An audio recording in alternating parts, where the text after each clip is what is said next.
Good morning. Today is Friday, October 23rd. Welcome to the Rose Room. I'm your host, Sharon B.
The Final Showdown.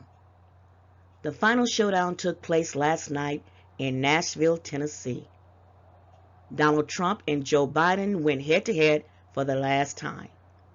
Out of the gates, the candidates clashed over the coronavirus. President Trump was optimistic about having a vaccine by year's end, while former Vice President Biden said there is no prospect of a vaccine for the majority of Americans before mid-2021. President Trump and former Vice President Biden offered starkly differing views of the administration's handling of the coronavirus pandemic. Trump focused on how his administration had taken tough steps to save lives. Trump repeatedly blamed China, stating, "We closed up the greatest economy in the world in order to fight this horrible disease that came from China." Mr. Trump added, "We're rounding the turn. We're rounding the corner. It's going away." Mr. Biden counterattacked the president, stating he lacked a national strategy and had misled Americans about the severity of the crisis that has claimed more than 222,000 lives across the country, with 8.3 million reported U.S. infections. Both Trump and Biden traded accusations about their personal ethics and questioned each other's records on economic and racial justice issues.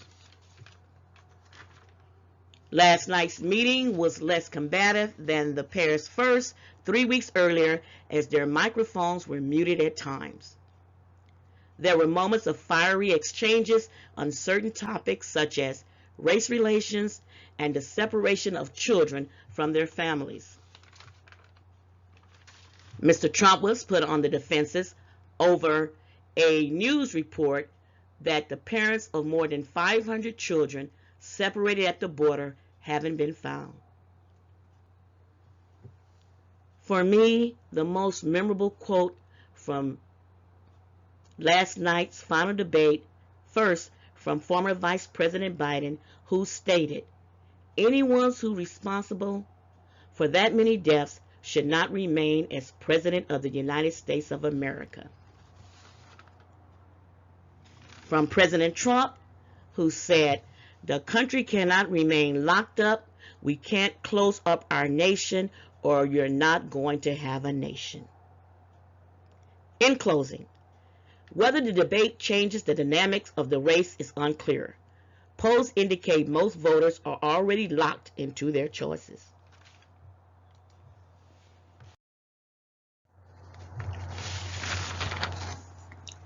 The event at Belmont University in Nashville, Tennessee was moderated by NBC's Kristen Welker, was expected to be the last joint appearance before a large television audience. Donald Trump and Joe Biden clashed over the coronavirus crisis and racism in the final presidential debate of 2020 U.S. election on Thursday night, but many political pundits named someone else the winner.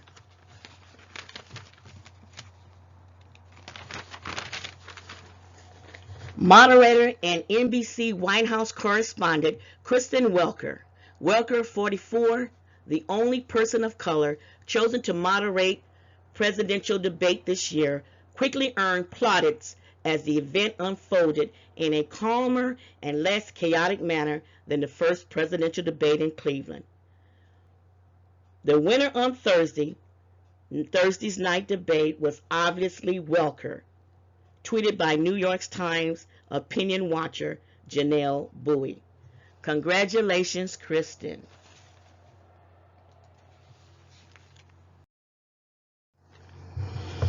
Investing in personal finance news and research. Investing is an emotional business. Anyone who believes differently, having been through a financial crisis like the one that the global health crisis is inducing. It has been a year of turmoil, from the longest recorded economic expansion to what could have been, from the largest recorded economic expansion to what could be the worst recession since the Great Depression. Behavioral finance is the study of psychological biases that can influence investor behavior and, by extension, the stock market. It is the understanding how people make decisions, says Kate Millets, accredited financial counselor and assistant professor of family financial planning at Oklahoma State University. She stated, "People are not rational, and because we are not rational, we don't make perfect economic decisions. We are highly emotional beings. We assign emotions to our financial decisions, which can impact our financial decisions." Millett says if you get an inheritance, you're apt to treat it differently than pay from a job, even though both are just a form of income. And this is your money news for today.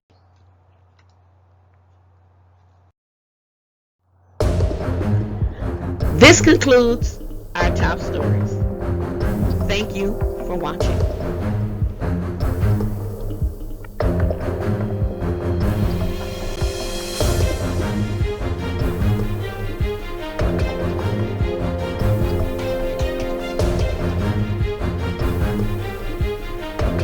So Real TV.